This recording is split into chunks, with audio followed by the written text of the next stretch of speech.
board on Thursday, the 22nd of January, 2026. My name is Isaac Thomas and I'll be clerking today's meeting.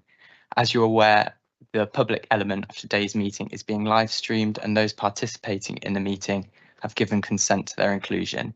The recording will be available on the City Corporation's YouTube channel following the meeting and it should be retained for up to 1 civic year. Chair. Thank you very much, Town Clerk. So first of all, I'd like to welcome our students from Highgate Hill. Thank you so much for coming. It's a wonderful pleasure to students and to teachers as well. It's been a while since we had our last meeting, but we're going to make this wonderfully productive, and we would really like your input and your participation in what we have to do. And also would like to welcome Camilla Waddy-Smith, our new apprentice for the Education Strategy Unit. Would you like to say a few words? Or, yeah. Good morning, everyone. It's lovely to meet you all.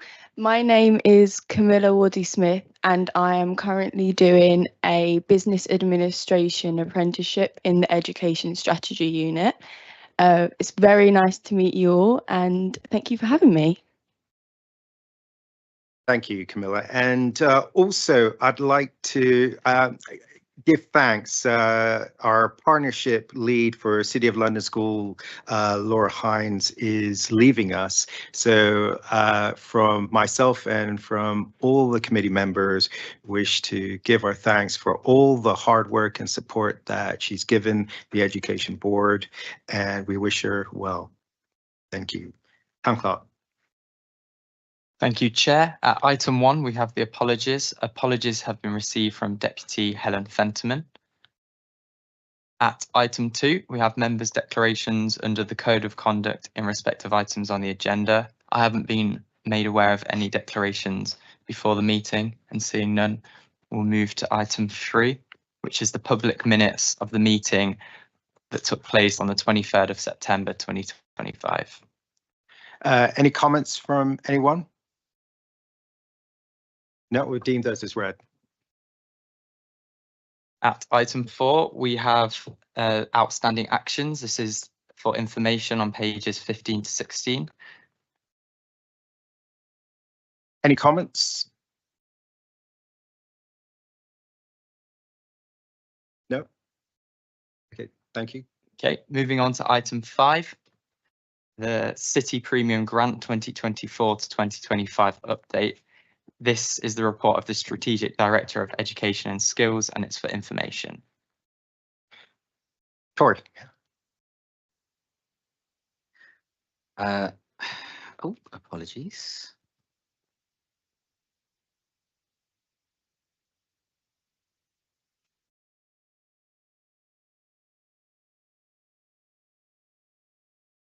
Okay. Thank you, Chair. Just like to share an update on what we've learned so far about the projects that ran in the 24-25 academic year. We'll kick off with some core information, just starting with a very quick reminder. So the City Premium Grant is funding is provided by the City Corporation. Let me turn my volume down there, apologies. By the City Corporation to support additionality that will enhance the education offer across the family of schools. This means that the City Premium Grant should not be used to fund basic school needs, like routine school staffing or capital purchases, and instead focus on things like resources and support that will enrich and broaden curriculum learning, additional staffing, and bespoke projects or trips. The grant is split into 3 streams: the Disadvantaged Pupils Grant, the Partnerships Grant, and Strategic Grant. In the 24-25 academic year, the grant totaled £2.2 million and was split across the 3 funding streams as illustrated here. A total of 118 projects were funded. These projects were split across the streams as shown here, and every project involved at least one non-independent from the family of schools. Projects funded by the Partnerships and Strategic Grants resulted in the creation of 44 unique project partnerships between schools. 82% of projects focused on secondary age learners with an average cost of £20,000 and an average of 273 participants. 18% of projects focused on primary age learners with an average cost of £12,000 and an average of 242 participants. As ever, project types were varied, but the majority, that's 72%, sought to either build learner skills, enrich their school experience, or boost their academic attainment. So there's some of the core stats for the 24-25 academic year. What I want to do now is cover some examples of things that actually happened. As ever, schools valued the opportunity to design bespoke initiatives, and this year projects again took a wide variety of forms. For example, at Southwark, sixth formers used Uplearn's AI-enabled A-level support to build confidence and push results. At Colpie, an attention bucket intervention helped pupils with social communication needs strengthen listening and turn-taking so they could thrive in whole class learning. 111 pupils visited City of London School for a controversies and critical thinking conference, helping them learn to navigate misinformation and disagree well. And at City Academy Hackney, Project Band gave every Year 7 pupil a free full-year opportunity to learn a musical instrument, a powerful equaliser that opened a creative doorway to many students who may never otherwise get it. Now, to bring a few projects to life even further, as you all have heard, we've got some special guests here from Highgate Hill who've come along to talk us through some of the experience they had. So over to you guys. Good morning. Thank you for giving me the opportunity to come here and speak. I'm Jaden. I'm a Year 13 student, and I've come here on behalf of our school's philosophy club. Because in Year 12, when I first joined the school, I had like a strong focus on science, and I had a love for sports, but I thought really little about subjects to do with philosophy, writing. I didn't really like that stuff, and I thought that success was gained from just following a strict set of rules, answers, like following a mark scheme. However, when I joined the philosophy club, I really think it quietly changed the way I think. I realized that unlike a traditional classroom, the information that you get told by a teacher, unlike a traditional classroom where the information you're told as from the teacher is accepted as fact, philosophy really gave me the chance to question everything and just like make my own thoughts. It taught me that understanding is not just by agreement, but from challenging things, reflecting on them, and having strong reasoning. And it was very different to what I had back in Year 11, where the arguments were just settled by whoever had the loudest voice really got their point across.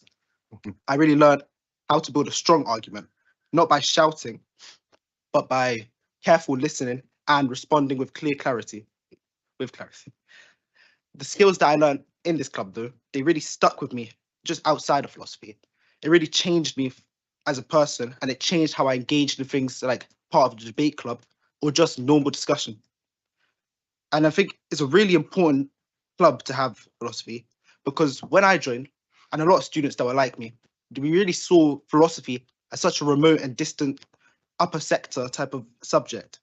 However, being able to actually join the philosophy club and access it, it really showed me how close it is, how simple it is, and how empowering it is. And I think it gave me and all of my peers the tools to think critically about the world. And it's your support that allows this space to exist. And it allows students like me to find our voice, confidence, and our curiosity. Because like when people are taught like, how to think instead of what to think, I think it goes way beyond the classroom and into life. So I want to thank you for supporting a vision of education that helps students find their voice and critical thought. Thank you. Thank you.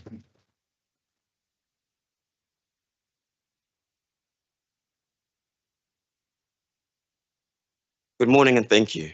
My name is John Guy and I am a Year 11 student at City of London Academy, Highgate Hill. Last year, in the 2024-2025 academic year, I attended my first international trip into Berlin, Germany, as a part of my history curriculum. And I want to say it was a truly transformative experience. I, as a person, have left the nation of England 4 times. 3 of those 4 times were with my school, and 2 of those trips were the Wales trip, and 1 were the Berlin trip. So as you can see, that the school has had a profound impact in my ability to become an international student rather than just limited to this nation. The educational impacts that Berlin had on me as a person was definitely very profound. As a Year 10 student before the trip, I averaged a grade 6. And in my most recent Year 11 mock, I have attained a grade 7, predicted a grade 8. So as you can see, that boost in my academics has definitely aided in my attainment. I myself have linked this to positive reinforcement, where the enjoyment of the trip, in addition to the different neural pathways connected from seeing the profound effects of actual economic policies and political policies enforced in Germany resonated with me more as I saw the effects of them in real life. But I would like to talk not only about the educational benefits of the international trip, but also the personal benefits that it has had on my experiences. As a person, I struggle to connect with my peers and socialize as a person, but the trip really allowed me to connect with both people in my year group and both staff members, which really aided in my ability to connect with my teachers. And this has also boosted my attainment as well as improved my satisfaction with school. I really believe that international trips within the secondary school allow for development as people rather than just as students. And I think that this cultural capital that is attained from these international trips is profound and significant and cannot be put, you cannot place a price in this cultural capital that is developed. So I want to thank every single one of you for helping me become the person that I am today. For without these international trips, the ones to Wales, the ones to Germany, without the development and the grants that you have provided with our school that have allowed me to enrich myself beyond the curriculum, I would not be nearly the man I am today. Thank you.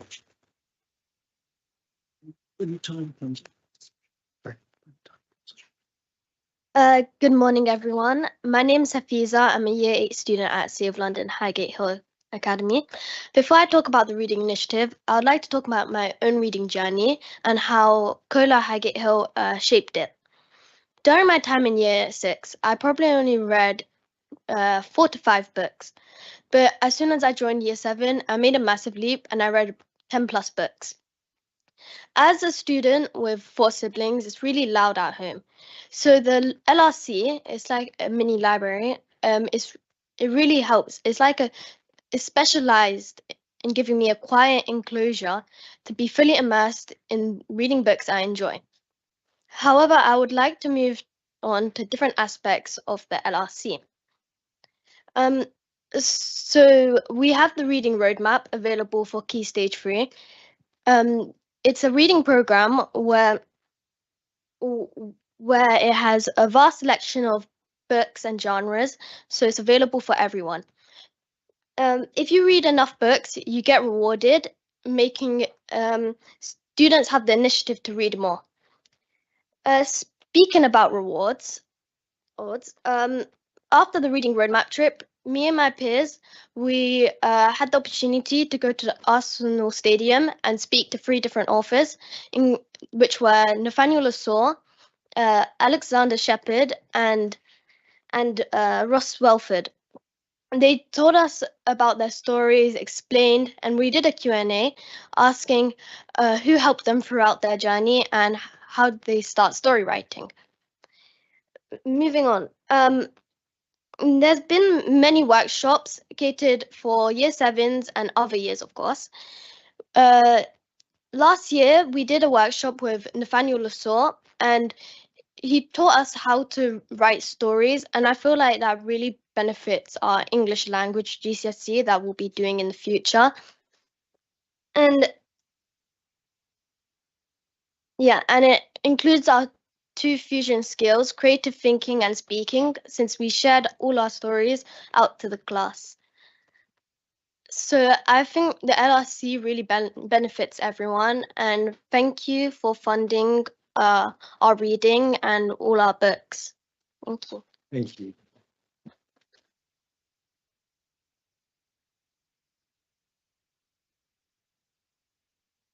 Well, I don't know how on earth I can follow that. Thank you so much, Hafiza, Jaden, and John Guy. That was absolutely brilliant. We really, really appreciate you coming and sharing those experiences with us and helping us to understand, you know, kind of firsthand what's happening with all of these projects that run.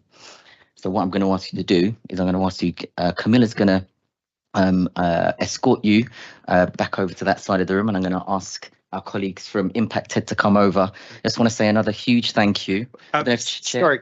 Yeah. Just a few words from our Deputy Chair and from myself. Thank you.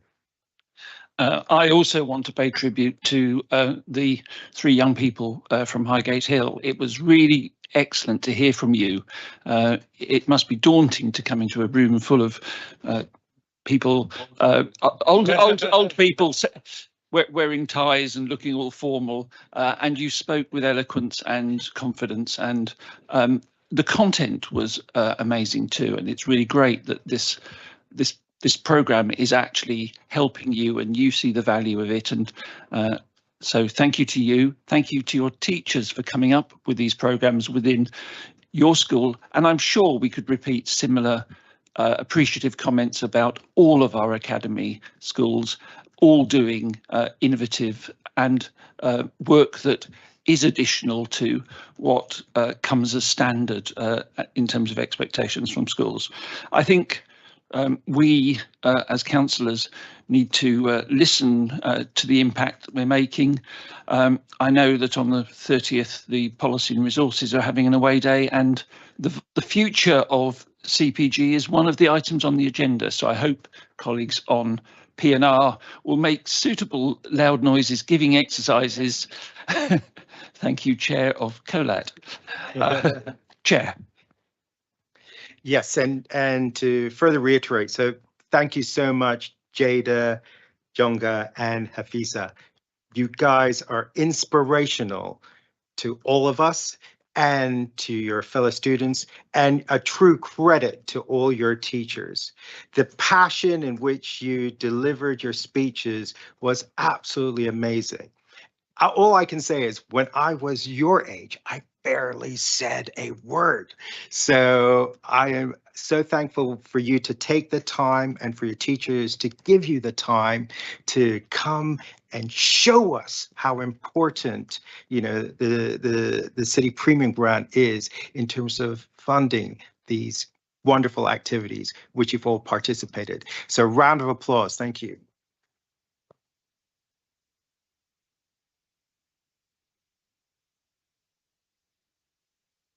Okay, thanks ever so much, everyone. We'll just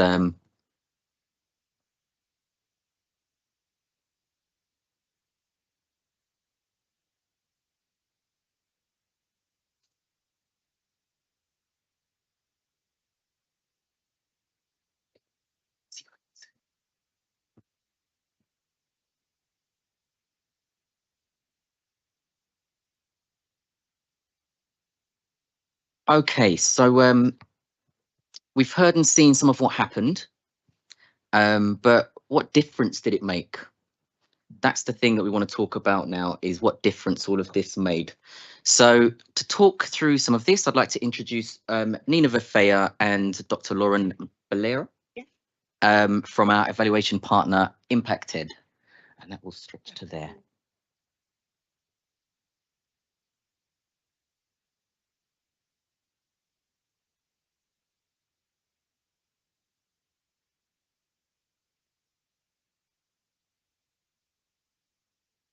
Hi everyone, I'm Nina. Me and Lauren are going to present to you briefly the work we've done with the ESU on measuring impact this year, although as Tori said, it will be really hard to follow, hearing firsthand from pupils what their experience has been, but I'll do my best. So Tori talked already a little bit about this project for this year. 118 programs were funded. You can see here the distribution of projects that were funded by the 3 different grants that constitute the City Premium Grant. To tell you a little bit about how this process works, we have this platform called the School Impact Platform, which is a very good data collection tool. Schools bid for those projects through this platform, and following that, the projects that are selected the teachers that run these projects receive ongoing support from us on selecting the right measures that will help them measure the impact their programs are making. And data is collected throughout the year. We analyze it and report on it at the end of the year, which is the report you will have seen, the impact report for 24-25. We use a variety of different measures depending on the programs. So we tend to go with academically validated questionnaires when there is relevant ones measuring the outcomes we're interested in looking at. But sometimes we use bespoke surveys and questionnaires when we feel like these will most appropriately help us measure the impact. We leverage behavioral data that we pull automatically through this program, through this platform, on attendance, behavior points, exclusions. So that's an easy way of collecting a lot of data without using up teachers' time. And we also use some qualitative feedback from teachers on all of the programs that they use. So we have a mixture of both. This was the first year where certain strategic priorities, the ones that are outlined here, were mapped onto the projects. This meant that the projects then had a specific priority they were mapped onto, and the measures that we've used have been selected specifically to represent the impact of those on those priorities. You heard from the students some of the impact. These are some of the headline findings, but there is plenty more in the impact report. There was very, very positive trends, especially for the first two priorities. So supporting educational excellence and promoting personal development. Many projects were mapped onto those strategic priorities. And as you can see, there's statistically significant increases in pupils' goal orientation, their motivation for learning, their well-being for the projects promoting personal development. We also saw a lot of the different outcomes being over the national benchmarks. So national benchmarks are based on hundreds and thousands of pupils across the UK. So we see that pupils participating in those in this grant had higher team working, adjustability, also well-being. It's not included there. For projects reinforcing safety, health and well-being, we also saw reductions in classroom incidents, which suggest better behavior. And we did see that well-being scores were slightly below the national average overall, but I think this is an indication that the right types of pupils were targeted for this kind of intervention. And for the final two strategic priorities, we saw creativity and openness being slightly and a lot above the national benchmark. There were 36 pupils that completed creativity at baseline and endline, where we saw a decrease, which I think is something that we will look into with specific schools where we saw this and understand, is it an implementation issue? Is it perhaps methodological? Can we measure this differently?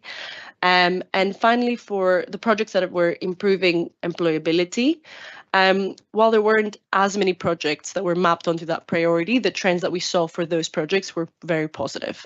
So I guess if we can leave thinking something about this grant is that overall the findings are really, really positive. We can see very good trends across the 5 strategic priorities. And the next steps for us will be to continue strengthening the data collection processes, making sure our processes are as efficient as possible and supportive to the teachers that are delivering this work. We're going to try to align measures more closely with the strategic priorities, meaning that this year the strategic priorities were retrospectively mapped because they were developed after the schools had already applied for the projects. This year it's the vice versa. We're doing the measures so that they're directly mapped onto these priorities in the first place. And finally, as I said earlier, we're going to review projects with lower outcome scores and understand more about why that may be. That's all from us. We're going to open the floor for any questions. Any questions? Oh, yeah, you can take those. Yeah. Sorry, my eyesight's really bad. Robert Howard. Thank you. Thank you, Chair, and good morning, everybody. This is an excellent piece of work, so congratulations to all involved. Clearly a lot of effort has gone into all of this and we're seeing the benefits coming through. I'm just wondering, in terms of the schools themselves, how all this is fed back to the schools so that they can better inform and design their own programmes for future years. They might read a report like this and consider that there are projects that other schools did this year that delivered outstanding results that they might want to consider doing themselves next year. So I'm just wondering how all this feeds back into the schools, because they're the ones who ultimately are deciding which projects to pursue in future years. Thank you. Thank you for the question, Robert. That's a very important consideration. Schools receive feedback in two ways. First of all, the platform has a live dashboard. So as they're collecting data, they can see how their specific projects are doing across those measures. And because we're in direct contact, we have kind of consistent check-ins where we discuss how everything is going. And the second one is that they will receive this impact report to see how their school has done, as well as how it's all the schools participating in the City Premium Grant have done. Yeah. Thank you. Any follow-up, Robert? Nope. No, just I think I've been told what I wanted to hear, which is good news, which is that the schools will get to see what the other schools are doing well, which I think is important. But it sounds like that cross-fertilization is happening, which is great. Thank you, Robert. Deputy Caroline. Chair, and I endorse my thanks and congratulations. I personally think this is some of the best work that we do. I did send in this question. It's quite specific, really, but there were a couple of schools that didn't apply for either the partnership or the strategic grant.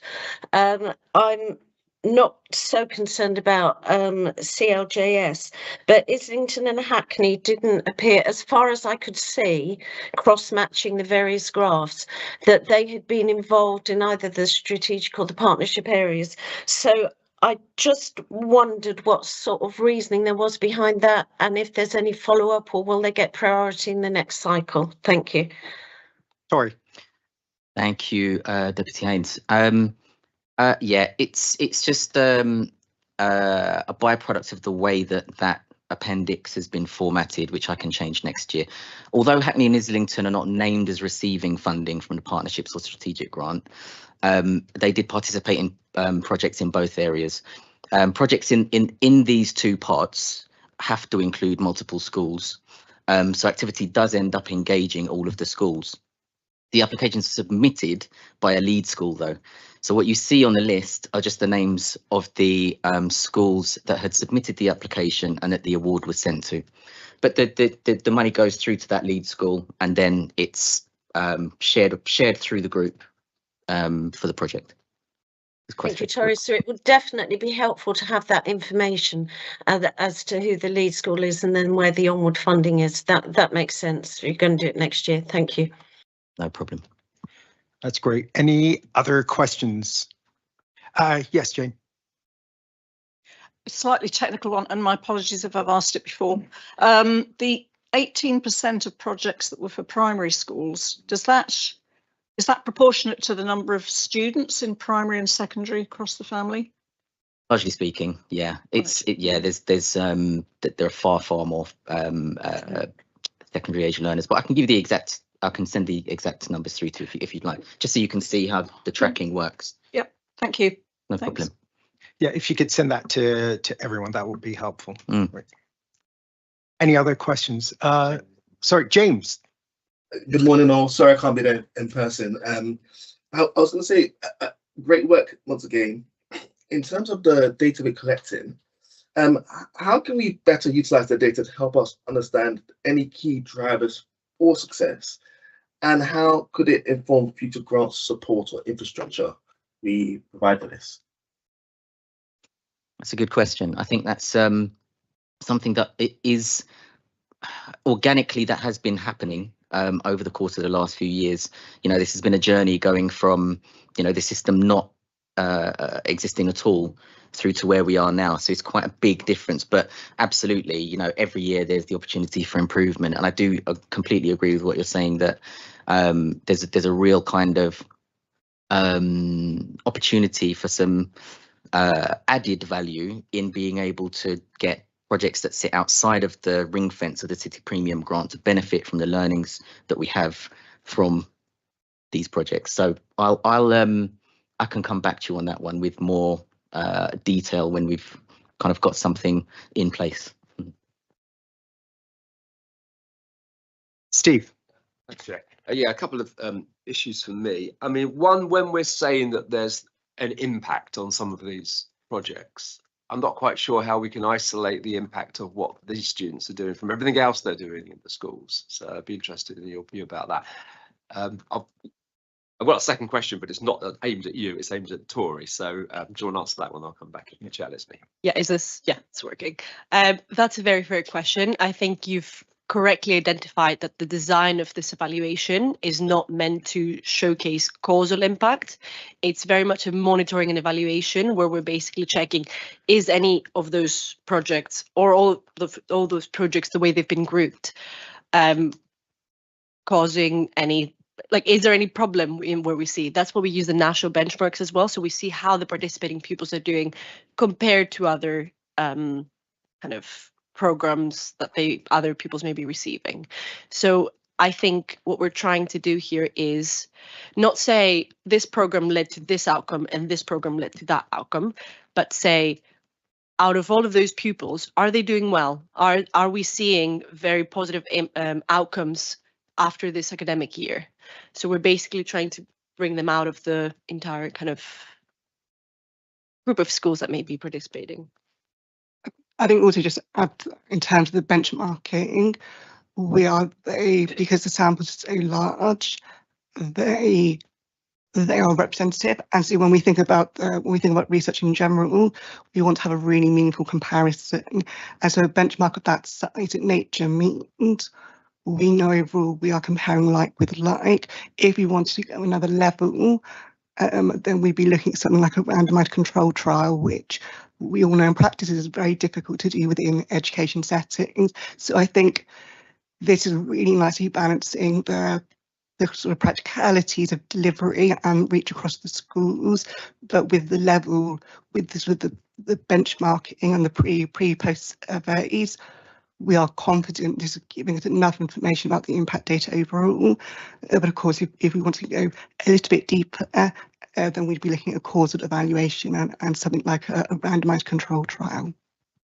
Thank you. Can I just interject here, just one point? So when we're looking at national averages, is there a way to look at a London average as opposed to looking at national average? Because my sense is that that is probably a better measure, because the degree of variability can be quite substantial. While if we look at the cohort of London, grant maintained, academies and so on, I'm thinking that that could actually give us a more granular analysis.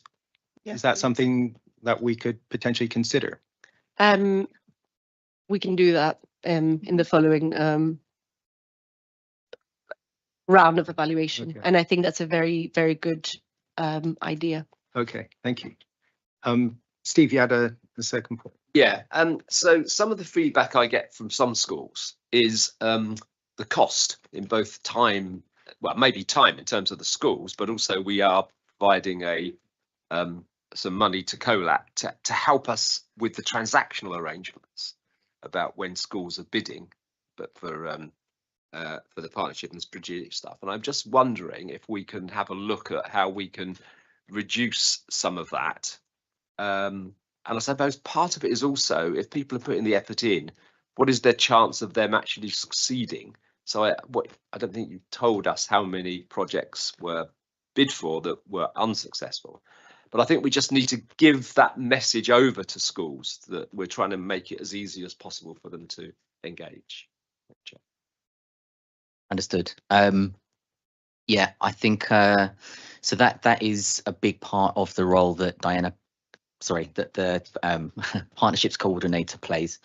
With the part that you mentioned there, the not to say that we won't do everything that we can between ourselves. So there's a constant dialogue between us and the schools to make sure that we're listening and feeding back. So there's been an iteration every year that this has run to make things balanced. So we're still getting useful data at the end. The second part that you brought up was to do with the, forgive me, what was the second bit? Yes, I can share that with you. I mean, I can tell you, kind of off the top of my head that it's minimal. The schools know what the parameters are. They know what the criteria is for the grant. There is yes, there is a level of oversubscription, but it's not so much that there are, you know, kind of super meaningful things that are not happening as a result. You know, that's partly due to the really strong levels of communication and collaboration that are happening between the schools now. Yes, Anne. Thank you very much for the report. I've got two questions. One's about pupil voice in terms of collecting data, because you mentioned 36 pupils, so that was 36 pupils as a percentage of what? 36 out of how many? I don't have this off the top of my head. It is. It should be 36 out of however many completed the creativity questionnaire out of the specific priority that's around creativity, culture, and the arts. Do you want to finish the question and then send over? We can send over additional. Oh, we can, yeah. Yeah, for sure. it just is the response rate very low? Are schools finding it difficult, as Steve says, to find the time for the students to do? Yeah. Or is it easy as a Microsoft form? It would just be good to know, is that 36 pupils a significant percentage, or is it tiny? Okay, I think it is a significant percentage, just because in order to minimize efforts the schools are making in data collection, we don't have to ask all of their pupils to complete all of the surveys, because some of those pupils are, you know, doing 3 of those programs, and all of those teachers are running 10 of those programs in some schools. So we're trying to kind of use a sample, but I can give you the exact numbers. So it's fair to say you're extrapolating from samples based on the school's ability to target, yeah? Okay, that's fine. Okay, so the second question is just about the safeguarding question, where the teachers reported reduction in classroom removals and incidents of fighting. So, what is the base? Improvement from what? How many of these children were being kiting, and how many were being removed from classrooms, and how many teachers reported that? This is a qualitative finding. So effectively, all of the teachers complete, there's some notes somewhere alongside the platform where they can complete some information for each of the projects and the kind of the changes they've seen. And so this is on basically within the safety, well-being, health and well-being priority. Let's say there were 10 projects. I saw this in maybe 50% of the projects, and I added this. I don't exactly have the number, but I can offer that for you. But just to say, it is a representative number of the projects that are within the priority that were there, and it's a qualitative number, because at the moment, behavior points within schools are so varied between, like if you look across the different schools, so qualitative insights are actually more useful when it comes to behavioral data. Just thinking kind of moving forward, is it something you'd want us to focus on more? Because we're going to be entering into the next round of evaluation, and so is us taking a more quantitative approach. I'm just thinking about the kind of impact overall. Is that more beneficial? Because at the moment, as Nina said, we're focusing more from a qualitative lens. I say that's an opportunity. If we wanted to go more quantitative in tracking that information through, it's something which we could, or behaviour, it's something which we could potentially build in.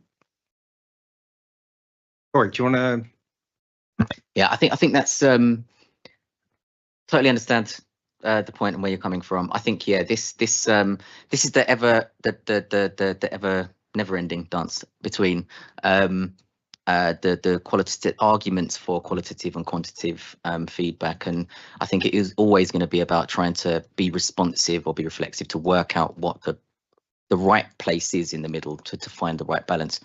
I think one of the benefits of the platform is that it is kind of hardwired into the school's data systems already. So there are certain things like attendance and behavior, which are it's possible to pull that data straight from, no surveying needs to be done. So it's anonymized, but it's data that is integrated into the platform. So there's the opportunity to develop insight off the back of that integration.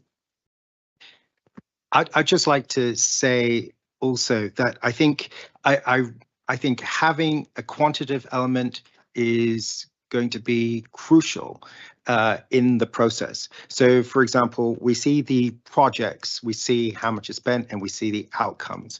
But I think, and I'm sure the data exists when we're looking at per student spend per project. And effectively, one could rag it in terms of looking at, you know, those where there's a substantial amount per pupil versus those which are very little, and then ones which have a very big figure per pupil, you know, to then have an explanation note, you know, as to why. You know, there could be, I'm sure there'll be individual circumstances, but I think, you know, in the age that we are in now, where finances are tight, we have to be extra judicious in terms of how every pound and penny that we're spending is being utilized to its fullest extent. So we will need to have quantitative measures to measure this. And we do accept there will be certain situations where substantial funds will be needed to get a particular project. For example, it could be a safeguarding, a pastoral, whatever other kind of issue, which is co-curricular, which meets the specifics of the grant. But I think that is something that we do need to look at. Thank you. Yeah, Tori. Oh, right. Okay. Any questions? No. Oh, Anne. Yeah, thank you. Okay, this is like a desert island question, but given the data that you've got, the quarter data, you know, could you rank the projects in order of success? Because there's some that really leap off the pages at me. Would you say like there's a top 5 that you could identify? Yeah, they're the ones that really made an impact. To be honest, I wouldn't want to do that. But let me explain why. I think what we are all discussing here is that there is real value in bringing the quantitative data in, which it also already exists in many ways, such as through the surveys that we're collecting and the national benchmarking and the behavioral data that's being collected automatically without anyone kind of bringing in manual errors or anything like that. So there is a quantitative element, but then there is a very important qualitative element of maybe in one of the pupils, you don't see a quantitative increase in the survey, but they just came in and told you, look at me, I read so many more books. I feel so much kind of more developed as an individual. So I think it's bringing those two together.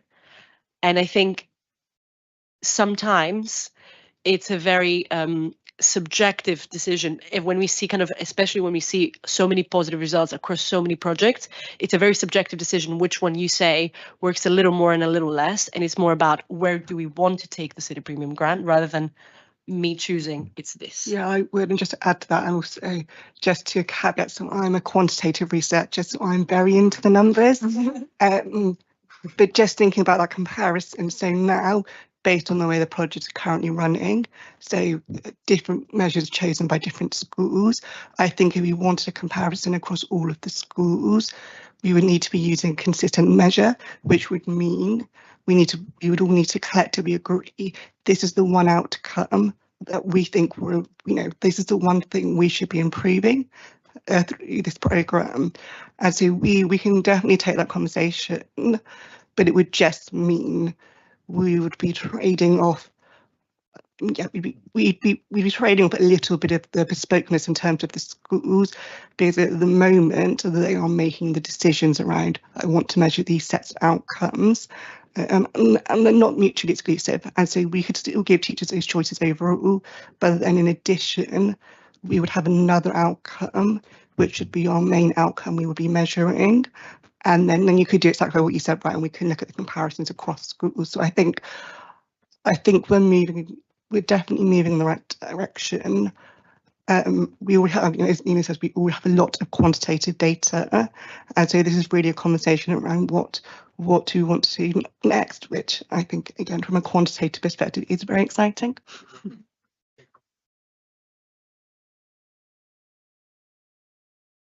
Yeah, I just I know we're running long on this one, so I was just going to say again, I think it's a really important point I think for me, it's probably meeting somewhere in the middle, which is having a measure that is common to all of the projects in a specific area, and then having the school able to pick another couple that are bespoke and specific to what it is they're trying to achieve.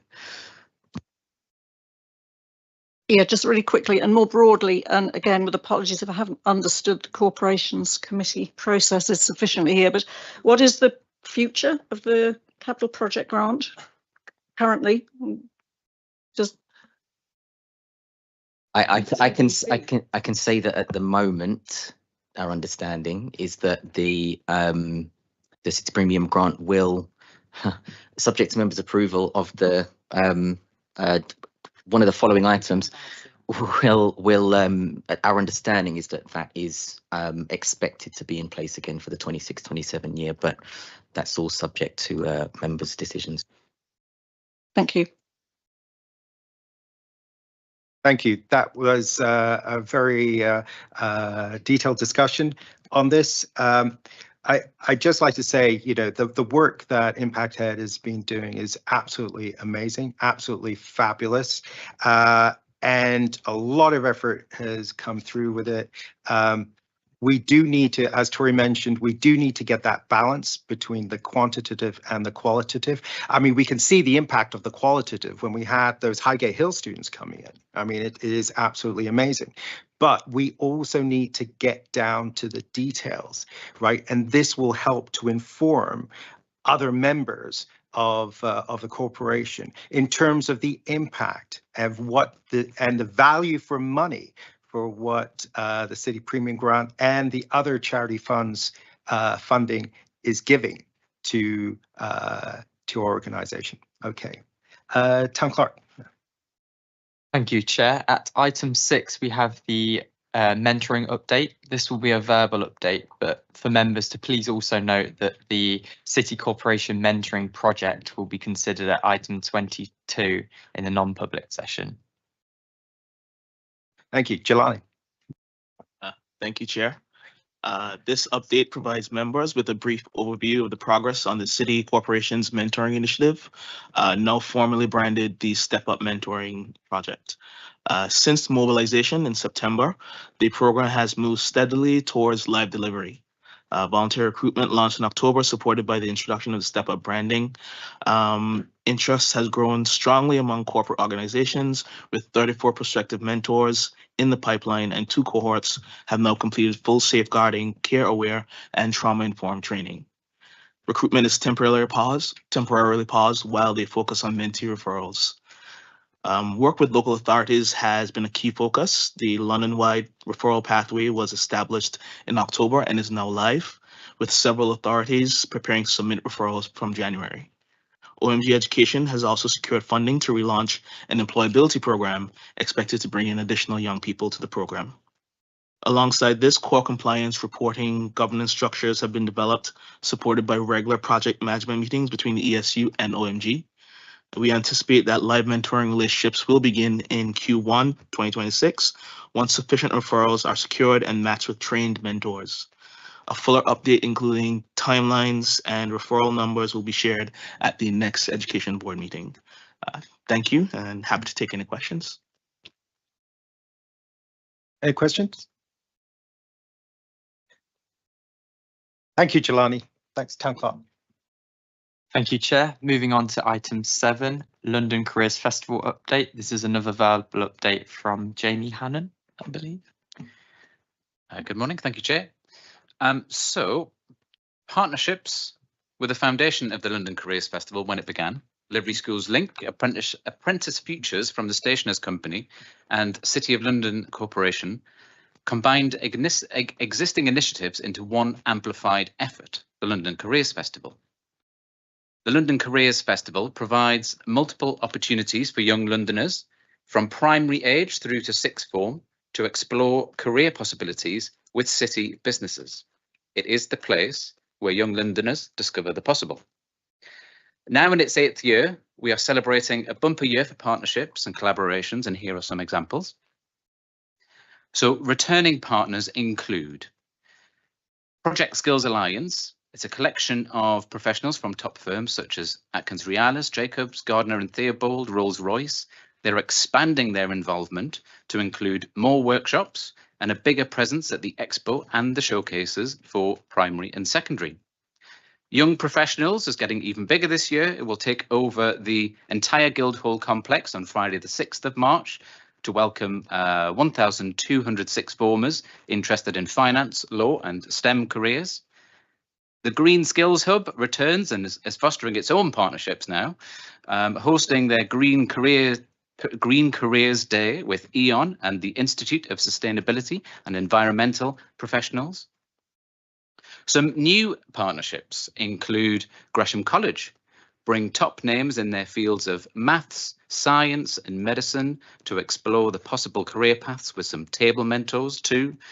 Migrant Leaders becomes the festival's charity partner, offering every eligible Careers Festival attendee a place on their mentoring programme after the festival. Shine AI are using their tech power to be the official careers planning partner, with a stall at the expo, plus providing 2 careers workshops for learners with special educational needs and disabilities.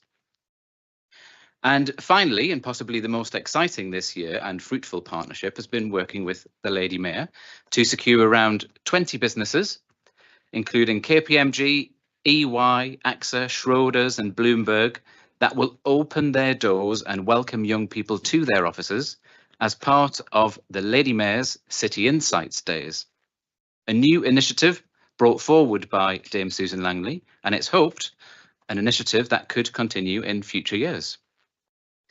So, Chair, the London Careers Festival, powered by partnerships, continues to advance its mission, which is to mobilise businesses to inspire and support young Londoners around careers.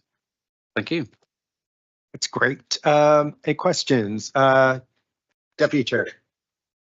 Thank you, Chair. I'd like to thank you, Jamie. I attended your partnership meeting on Monday. I thought it was an absolutely excellent meeting. Jelani was there as well.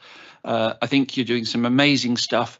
My question is, at what stage is there a flyer, a leaflet, an email going to all of our year 10, 11, 12, 13 pupils in our COLAT schools to tell them that they should be coming along to this? So we have a London Careers Festival mailing list, which includes all of the right people, and this is self-selected. So the right people at the call-out schools will be on that mailing list, and they might be subject teachers, they might be careers leads. We don't have an e-flyer this year. Essentially, the website, which is actually up on the screen there, is our publication. It is our e-flyer. So they haven't received one, but they are getting the information, and many of the schools have booked on. Thank you. Any other questions? Yeah, Mark. Hi, Jamie. I know we discussed this before. I just wonder where it sits.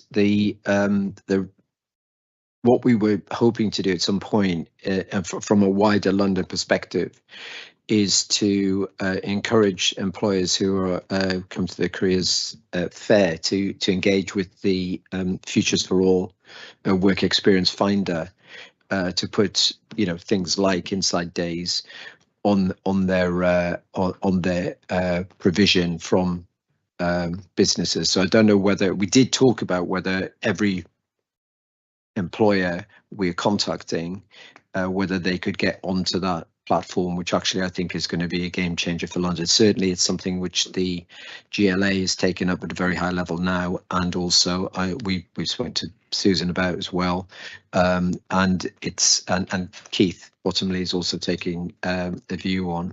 So I think it could be something which is we probably need to get out there, and this would be a great opportunity. Yeah, absolutely. I agree. It is a great opportunity. And actually, for the past few years now, I use the Careers Festival as a conversation starter. It then becomes, it's later on when they say, oh, great, we've taken part in the Careers Festival. What's next? Then you lay out what the other things are. And so at the moment, the conversations are concentrating on the Careers Festival and City Insights Days, but that's a very easy pivot into congratulations, you took part. We've got July work experience coming up. We'd love for you to come onto this platform and to be able to share your experiences. So I've already had conversations with Sarah at Futures for All, and obviously Ella at the Trust as well. And once we have quite a few of the Trust schools on the platform, I will point people towards that platform, because we can encourage them to offer the opportunities to specific schools if they'd like. Yeah, one of the things I think is very important, that this is not actually a Polat thing. It's a London-wide thing, which I think the City of London could really benefit from in terms of reach, influence, reputational enhancement in support of the GLA program. So it's not about just getting our children work experience placements, because obviously they, depending where they are, they may not be able to avail themselves of that, but it's actually about a London-wide platform.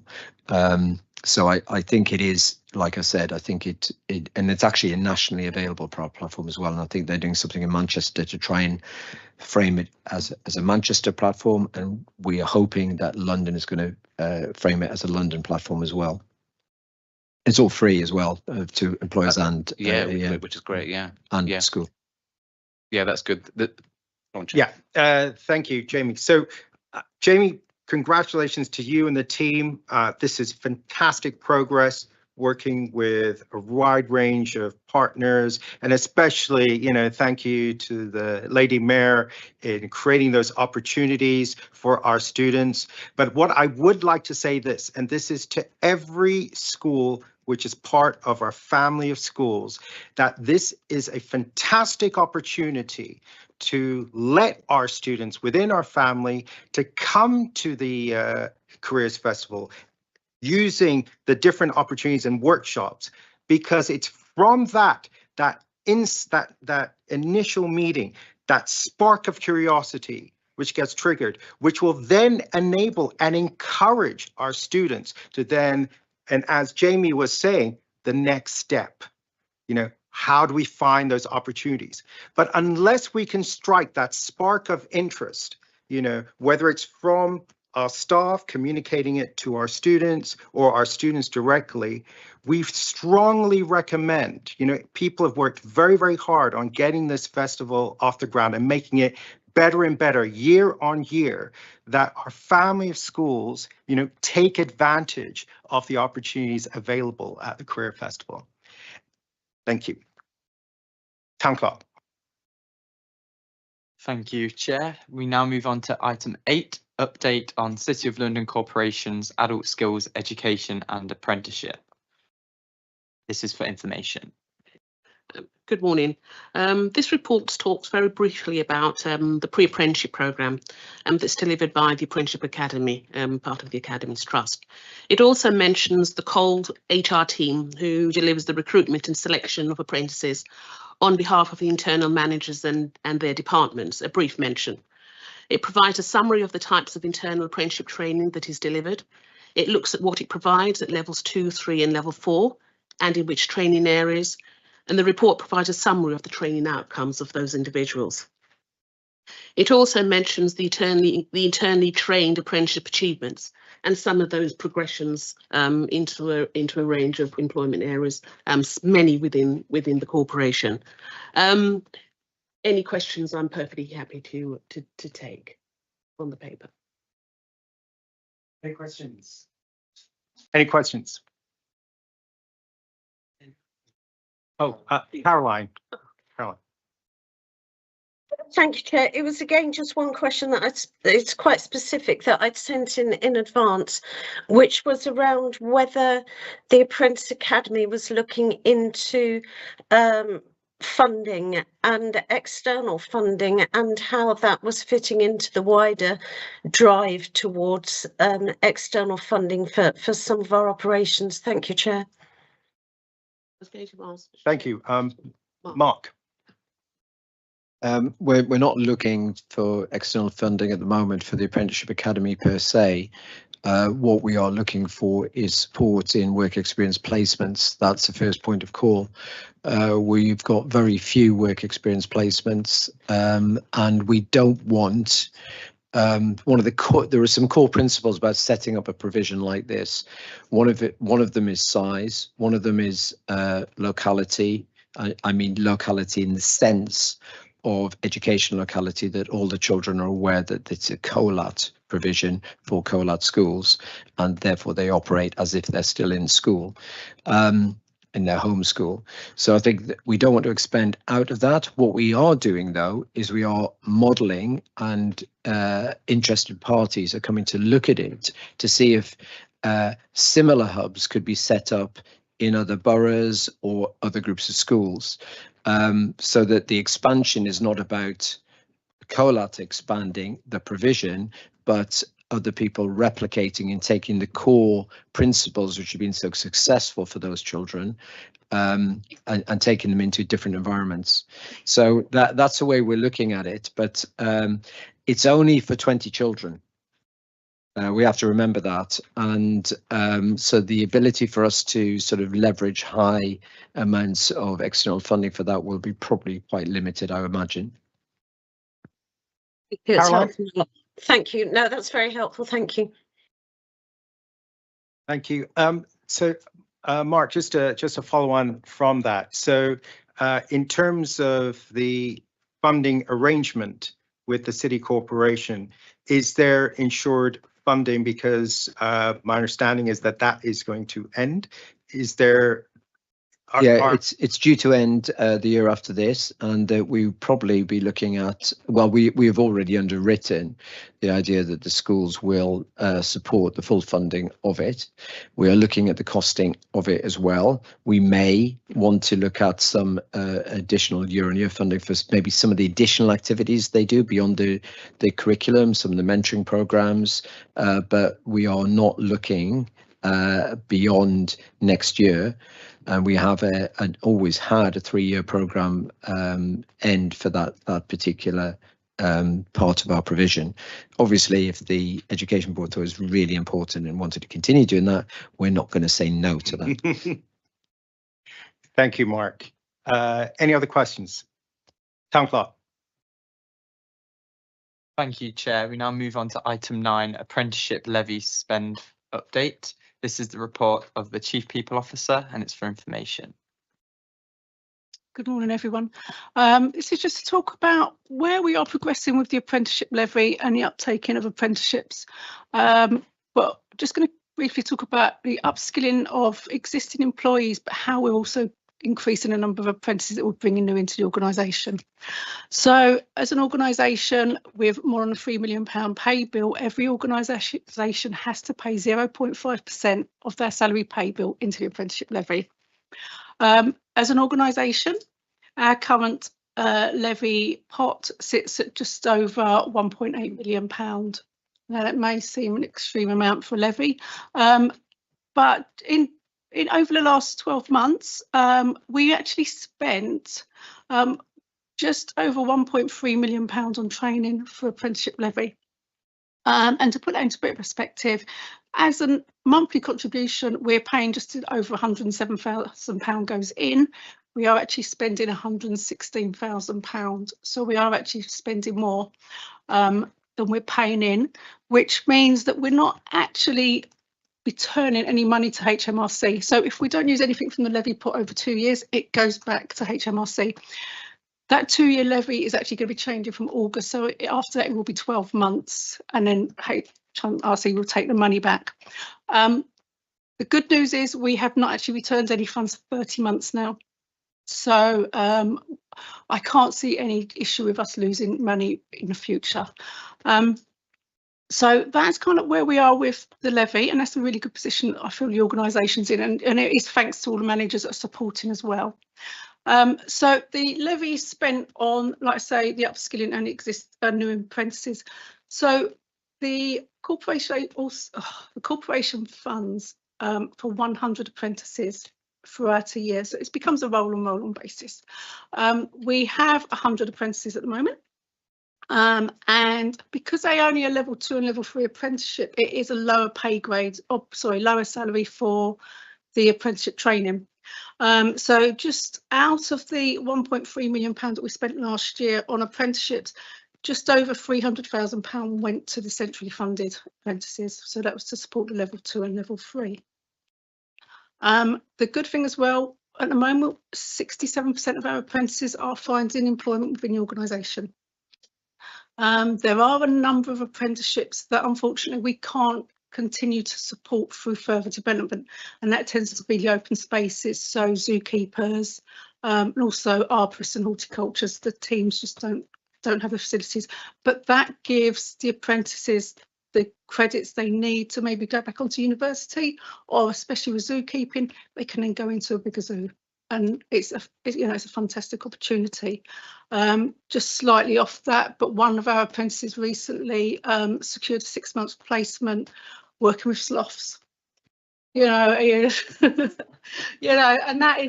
that is a one-off opportunity, and I think it's amazing that we gave her that opportunity to go into. I'm really jealous.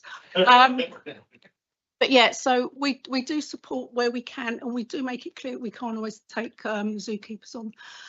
So then that also comes back to the fact that we're actually spending just over £1 million on upskilling our existing employees. So again, that is from level 3 through to level 7. But unfortunately, level 7 apprenticeships have been defunded from January this year. So there will be no more senior leader apprenticeships. And we've actually had just over 100 employees complete that apprenticeship. So we're now going to be promoting the level 6s. But what I must say, from the level 7s that we have had managers on board with, they have been so enthusiastic about the apprenticeships, they're actually then promoting it to their teams. So although there may then be other team members that are going on to the level 3 to progress to level 4, the level 7 has that impact of the skills down. So that's where we are with that. Senior leader obviously is a very good one, but also data apprenticeships. Like many organisations, we've got a large skills gap when it comes to data. So we've had, again, just over 100 employees working on and completing the level 3 data apprenticeship. And that will upskill them in the basics of data reporting, along with the visualizations, but I think more importantly, the confidence when they need to promote or deliver a report. So that's kind of where our key apprenticeships lie, but we do have a number of other opportunities for employees to work on, so it could be dependent on their specialisms. So we've got someone recently who's now doing a livestock apprenticeship to look after the cows in Epping Forest. We've got people doing ecology apprenticeships. So there is a very broad spectrum. So that's kind of where we're at the moment. But just as well, just a bit of insight that actually with the recruitment of apprentices, we are getting a phenomenal amount of interest. Just looking back at the last 17 apprenticeship vacancies, because of transitions with SAP and iTrent, I couldn't get all the data. But for the last 17 vacancies we've put out, and this includes business admin, finance, we've had over 2,673 applications. So that equates on average 157 applicants for each vacancy. So there is a lot of interest out there. And this is all for the level 2 and 3 apprenticeships. And again, to support social mobility, as an organisation, we do prioritise people with a lower level of education. So it's generally GCSEs and below. So unfortunately, very rarely do we offer to any applicants with A levels, but that's only if it's more of a specialism and we're struggling to recruit. So we do offer GCSEs and below. And the good thing, I feel aware, but last year the government removed the requirement for anyone to complete functional skills if they don't have GCSE grade Cs and above. And we're actually finding as well, we're getting a number of other people applying that again missed out on them vital GCSEs. I've got the ability to do an apprenticeship, but just don't want to achieve or don't have the confidence to do the English and maths. So again, that's really increasing the number of applications we've got.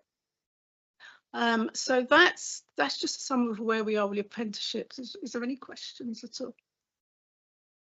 Tim. Thank you, Chair.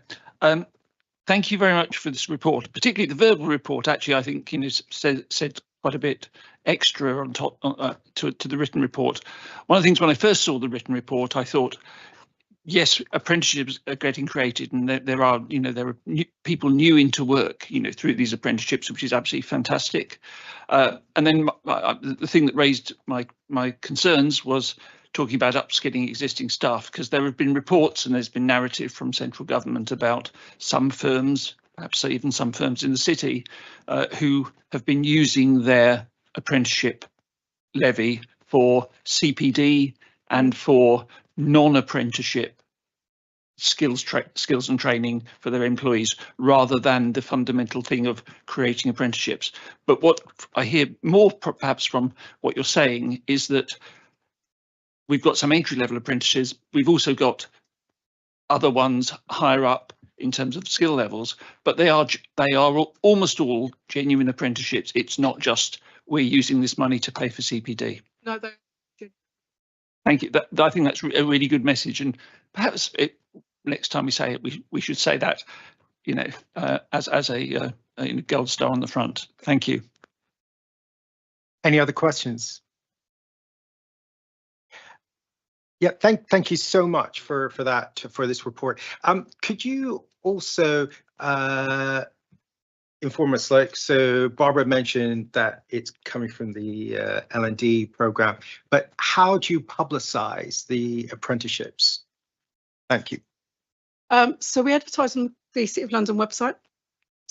We also advertise on a national apprenticeship website. And then I will reach out to organisations like the King's Trust and just let them know what vacancies we've got. And I will also, a couple of times a year, attend their recruitment fairs and their assessment centres. So we support with that. Again, with open spaces, there's a number of organisations that support people with lower level of education or slight disabilities that want to do open, like horticulture, and arborist apprenticeships. So I also reach out to them to let them know what vacancies we've got. Thank you. And a bit of it, and roughly, I know it's a very broad dispersion, but roughly how many applicants do you get per opportunity? So for the business admin and finance, it tends to be around 157 is the average. We recently advertised for 5 cybersecurity vacancies. We had over 800 applications for that. Zookeepers, we're talking 300 to 400. Wow. Okay. per vacancy. Brilliant. Thank you very much. Thank you so much for that report. Much appreciated. Town Clerk. Thank you, Chair. We now move on to item 10, Cultural and Creative Learning Fund 2024 to 25 Evaluation Report. This is a report of the Director of Community and Children's Services, and it's for information.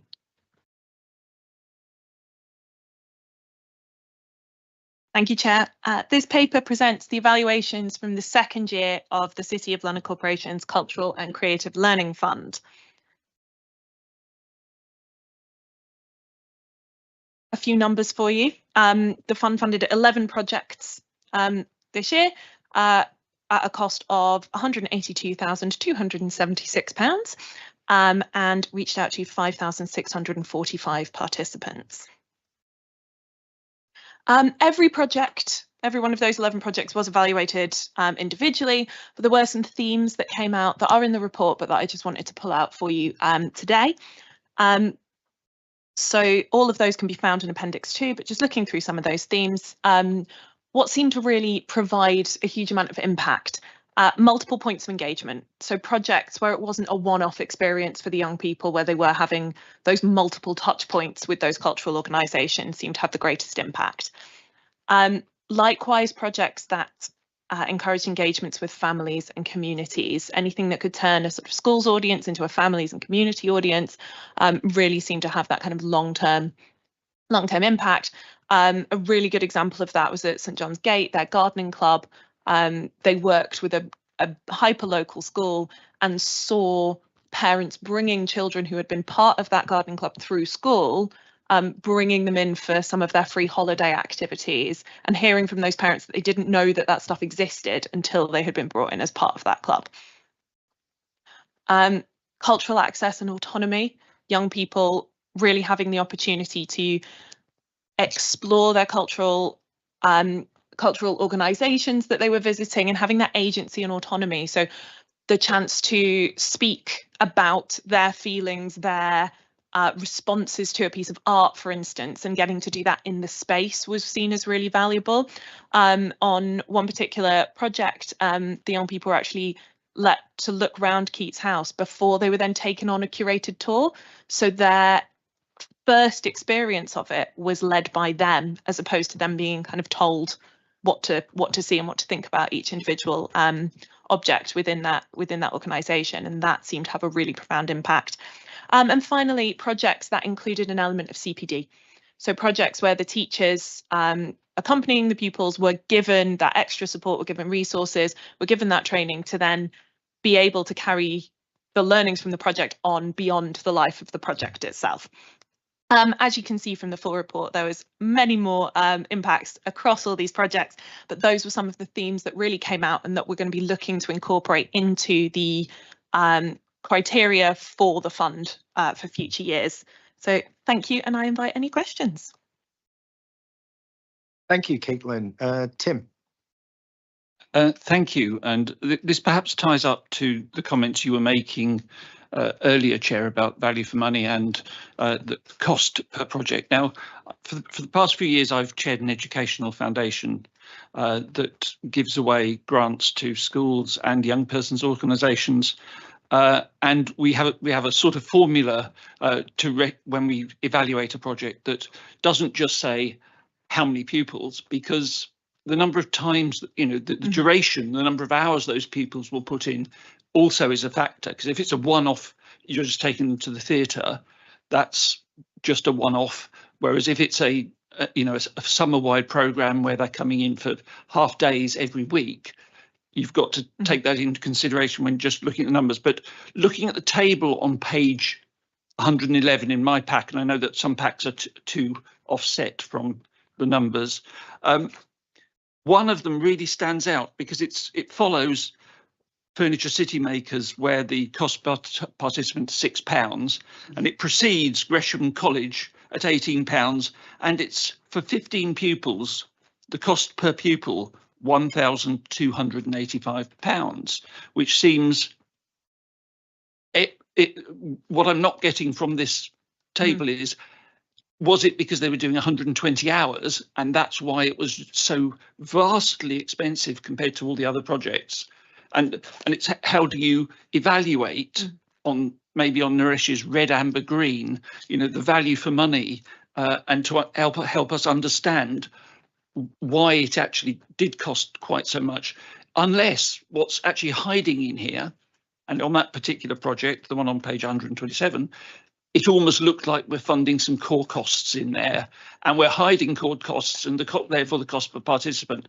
So in which case we should split out the cost of delivery from the cost contributions to core costs. I would agree with you. So we're talking about the Green Changemakers project, if I'm not mistaken.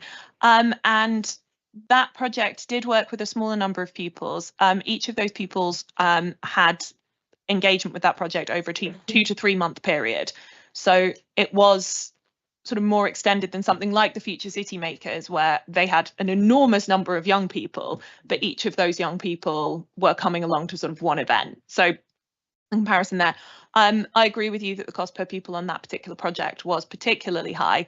And it is worth noting that a expansion of that project was bid for and was not successful in the following year.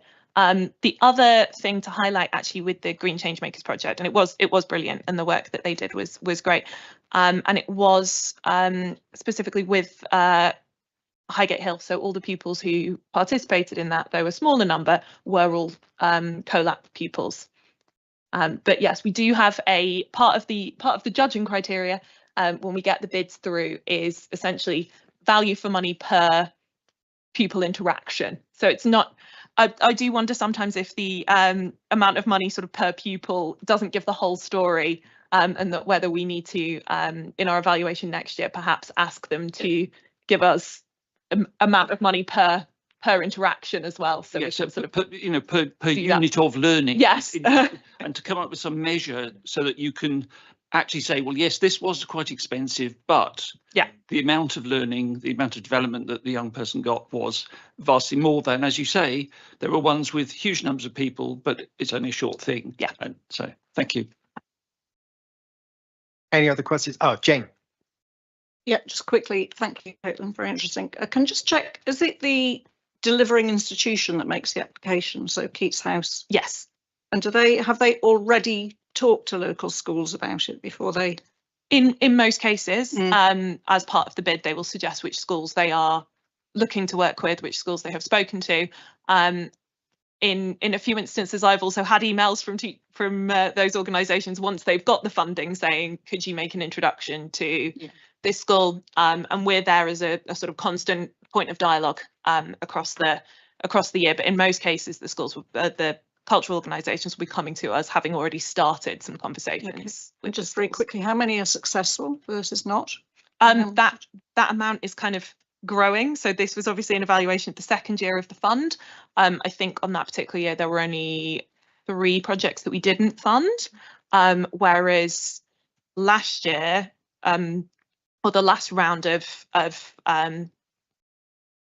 I get myself in a muddle, 24-25, so the 25-26, the ones that are currently being delivered, I think there were 7 projects that we weren't able to fund. So the kind of knowledge of the fund and the way that the organisations are collaborating to bid as well is really growing. So we will see that fund becoming increasingly competitive, I think, as the years go on. Thank you. Thank you. Any other questions? Oh, sorry, Caroline. Sorry, Caroline. That's all right, no problem. It was one quite technical question about underspends. Actually, I think the Deputy Chair mentioned Gresham, but this is from a different angle. That I see there was an underspend on that project. So just in general, it says that the money's returned to the ESU, but can the ESU then roll it over to the following year? Or once it's returned, if we don't use it by a particular time, is it lost? Thank you. So in this particular instance, Gresham didn't actually bid for a project in the following year, so we weren't able to have a conversation about whether we could roll those funds on. In general, we don't look to roll funds on to the next financial year. What we would look to do, and what we have done with the Gresham underspend in that instance, is repurpose it to other cultural and creative learning activity. In this instance, a day at the London Careers Festival, where we're doing a morning dedicated to cultural and creative learning, cultural and creative careers. So that money is being repurposed within that kind of point of the strategy. Great. So by implication, if the project was continuing, then the help could still stay there allocated to that project until it was decided to repurpose it. Have I read that right? I think there'd be a conversation. As far as I'm aware, we can't kind of roll funds through to the, Deborah's nodding at me, we can't roll funds through to the next year. We have had conversations with organisations where they've been able to kind of expand delivery a little bit into a further academic year, because we're not working with schools. Some of these projects do kind of happen over summer holidays and things like that. So we've been able to say, have an organisation come to us and say, we haven't been able to sort of do all of our delivery by the end of August. Could we do a few more workshops September and October? And then that will be sort of fed into the evaluation. But in terms of there being sort of that extra money dedicated to them for the next year, I don't think that would be something that was possible across the financial year. Thank you. Understood.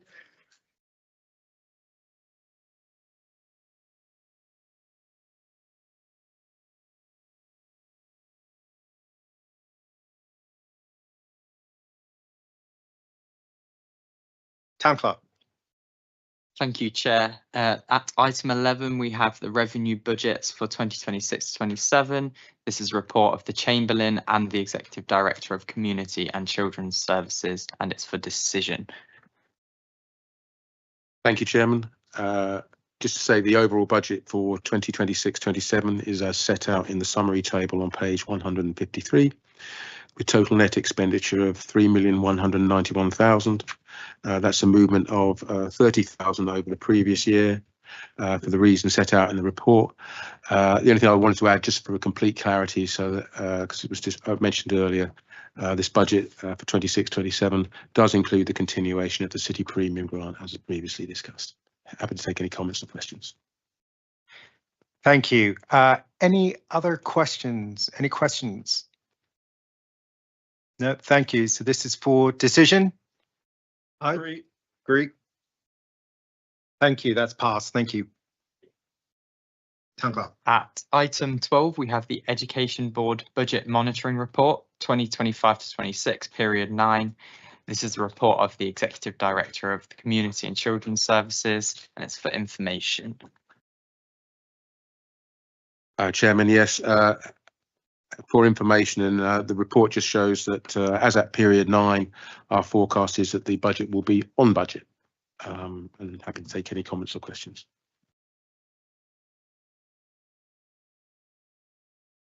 Thank you. Town Clerk.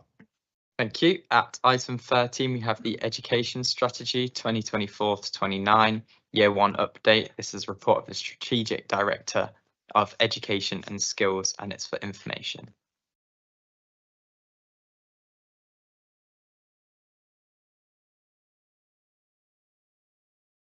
Thank you, Chair. Oh, just give me a moment.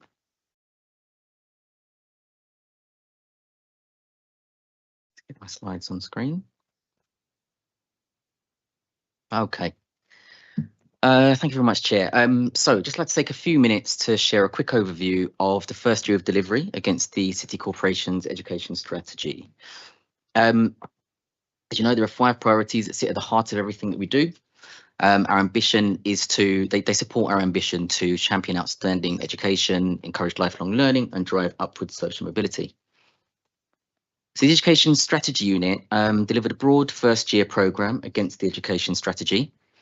In total, the ESU delivered 38 initiatives, events and tools, engaging over 10,000 learners and over 300 education sector professionals.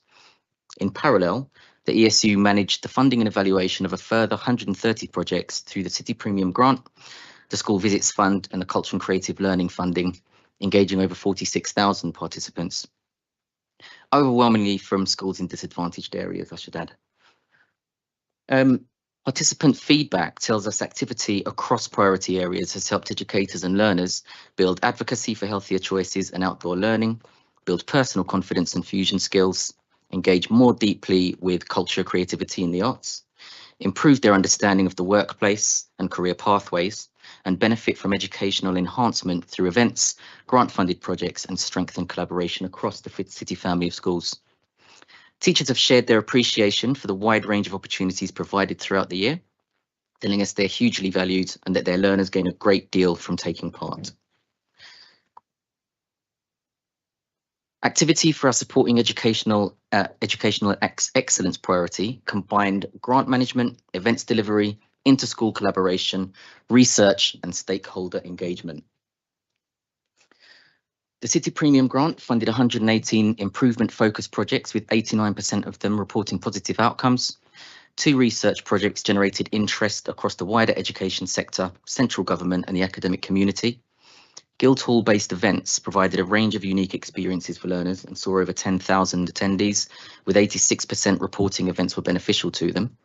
And forums, conferences and networks strengthened professional dialogues internally and externally. Reinforcing safety, health and well-being activity focused on improving advocacy around healthy living and strengthening opportunities for environmental and outdoor learning, or EOL. The City Schools Health Challenge, designed with sports leads from across the family of schools, aimed to engage learners not usually drawn to fitness-oriented activity. 187 learners from 5 schools enjoyed a range of fun-focused activities, with 74% reporting they enjoyed the experience and a promising 62% reporting a motivation to find ways to stay fit in the future. Throughout the year, our online EOL Info Hub, along with sustained comms, expanded school awareness and connections to 98 EOL partners, opportunities and resources.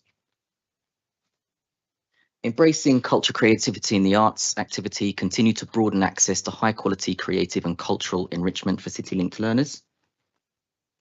Bespoke education activity funded by the City Corporation and designed by our cultural and creative learning partners engaged around 1,000 learners challenged by disadvantage from across all of London. High enjoyment and an increased interest in arts and culture were reported. Alongside this, over 1,500 learners facing disadvantage were able to visit creative and cultural centres in the Square Mile with the support of the School Visits Fund. Additionally, an EDI-focused CPD offer for our cultural and creative learning partners delivered strong confidence gains in designing more inclusive delivery. We should also note that the City Corporation's incoming cultural strategy has a clear education component, and we've worked with colleagues throughout the development process to ensure alignment on this front. Promoting personal development activity centred on creating vehicles that will help build social capital, amplify learner voice and develop fusion skills. Most significant was the design and launch of Step Up Mentoring. So this 3-year programme is designed to help care experienced young Londoners connect with professionals in the Square Mile, whilst building confidence, skills and networks. At the other end of the scale, a small new initiative established a City Schools Youth Panel, which has enriched the ESU's co-creation process and strengthened confidence in participants to voice opinions on aspects of the design of their education experiences.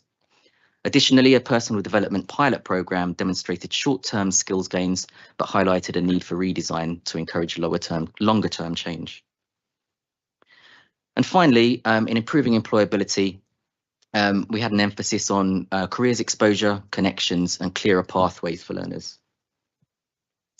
2 new insights events, improved understanding and confidence in learners interested in pursuing apprenticeships or entrepreneurial paths when leaving school. The opportunity to engage with relatable, active entrepreneurs and apprentices was highly valued by participants in both cases, and they really relished the opportunity to start building their networks. Elsewhere, the ESU established or strengthened relationships with 82 employers and shared a number of connections with the London Bridge the Gap initiative. And alongside all of this, Find Fusion, our online skills development signposting hub, was completely redesigned and has been soft launched for testing.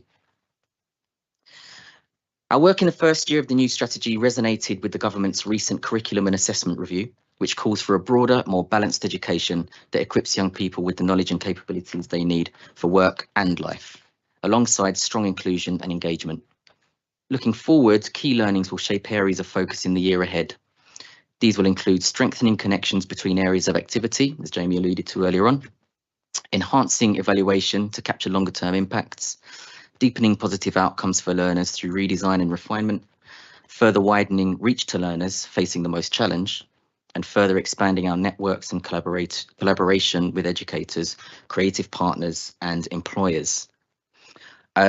I'd just like to take the opportunity to say a huge thank you to the ESU. Everyone in the team works very, very hard. Thank you for all the hard work, everyone. I'm happy to take any questions. Thank you. Any questions? What I'd like to say is this is an amazing report. This is, you know, way beyond my expectations in terms of what the ESU and partners have done in terms of the achievements that are being made. You know, this is a platform for us to grow and expand and deliver even more. And what I'd also, and I'm sure this is going to be part of, for example, funding in general, looking at our key pillars in terms of our key priorities of the education strategy and aligning to that. So I'd like to say, you know, congratulations to everybody in the team, you know, and also to those who are no longer with us as well, you know, for their input. But yes, onwards and upwards. Thank you so much. Town Clerk. Thank you, Chair. We now move on to item 14, the Primary Arts Quarterly Report for December 2025. This item is for information, and I think someone's presenting online. Thank you, Chair. I'll just do a quick intro before I pass over to a new direction. So just a reminder, The primary arts programme is delivered by a new direction. They're awarded £3.6 million in grant funding from the City Educational Trust Fund across 48 months in April 2024. They come to this committee on a quarterly basis. It's worth reminding members of the committee that when they're thinking about this work, that they're acting in the best interests of the City Educational Trust Fund, for which they're dispensing their trustee duties. Thank you very much, and I'll pass over to Rebecca, who I believe is on the call. Yes, hello, thanks everyone, nice to see you. I'll just kind of pull out a few things from the report that I know you've already had and seen, but just to say we're now in our second year of full-scale delivery, and we're building on what we feel was a very successful first year, where we worked with 198 schools across 30 boroughs, including activity with over 13,000 pupils, and 1,234 members of school staff working with 23 cultural partners. So the delivery model for this year, this 25-26 year, remains the same, with some small adjustments based on the recommendations put forward by our external evaluator at the end of year one. We're continuing relationships with many of our delivery partners, but we've also brought on some new ones to refresh the programme offer to schools and to meet the recommendations made by schools in our consultation with them in January 2025. So, for example, we will now be working with historic royal palaces through the summer season of the Go and See programme, as schools told us that for some of them, trips needed to be more centred on direct curriculum learning. By building on the strengths of last year's programme, we hope to see further impact on pupils' enjoyment and cultural capital, and on teachers' confidence and capacity to deliver high quality cultural and creative opportunities for their pupils. Just to give you a sort of couple of key things that happened this quarter. So this is the September to December quarter. So the key achievement really was the successful launch of the second year of the programme in early September. We've been delighted with the continued interest and uptake of the programme, with 586 settings now registered on our booking platform. This is an increase of 178 or 43% since July last year, and has allowed us to ensure that we're working with as many new schools as possible in order to extend the reach of the programme. All London boroughs, including the City of London, are now represented across the registered schools. The proportion of these schools actively engaging with the programme so far this year varies, and you can see in the report a bit more of a breakdown about how that pans out. The next key moment for school recruitment will be the launch of applications to the summer season of the Go and See programme, which will take place early next month. And we continue to profile ongoing opportunities such as the masterclasses and come and try events through our schools e-newsletters, social media channels, and through our programme partners. I just wanted to do a quick update on special schools. So we were very grateful for the board's decision in September to allow us to open up access to the programme to special schools, working with pupils older than primary age, but working at primary level. We've been really pleased with the response to this from special schools and have received a number of bookings for these pupils. So of the 100 schools taking part in the in-schools touring, 20 of those are special schools, and 4 of those are all through schools that may include older pupils in this experience. 6 are schools working with secondary age pupils. Passes booked in across a range of Key Stage 3, 4 and 6 form. And similarly for Go and See, we've had one school booked in for a trip that includes Key Stage 3 pupils. Couple of other sort of highlights, really the launch of the programme. We also had a really lovely event in September where members of the CETF team and board were able to come and celebrate that launch with us. We've also been pleased to recruit a new schools consultation group. They have their first meeting next week. We've got 17 members across 12 London boroughs to advise us on the future of the programme, and we have also developed our first strategic advisory group meeting, which will also meet for the first time next week. Just before Christmas, we had the Go and See winter season take place, where we had, I think it was about just over 2,000 children visiting a whole range of exciting creative and cultural opportunities, and we've had some lovely sort of feedback and quotes. Just to sort of end on a quote. It was amazing to be able to offer the experience to children and parents without a financial burden, especially at an already very expensive time of year. It also excites the children as young performers about to do their nativity. In terms of benefits to school staff who are marking end of term assessments, submitting data, rehearsing for the nativity, supporting worried parents, along with many other responsibilities, it was a joy to be able to escape that for the morning and share some Christmas joy with our students. Yes, so we're very pleased with how it's going, and obviously if you have any questions, please do feel free to ask. Thank you. Thank you, Rebecca. Any questions? Well, I'd just like to say, Rebecca, I mean, it's wonderful that you're also opening this up to special schools. I mean, I think they've always been consistently one of the most neglected areas within our education system. And it's so good that you have such good take up from them. Thank you. Thank you very much for your time. Town Clerk. Thank you, Chair. Item 15, questions on matters relating to the work of the board. No questions have been received in advance of the meeting, so we'll move on to item 16, which is any other business. I've not been made aware of any other business. Chair has an item of thanks. Yeah, I did at the beginning. Yeah, I did at the beginning. Oh, okay. So moving on to item 17, exclusion of the public. Do members agree to exclude the public? Agreed. Agreed. Okay, bear with me.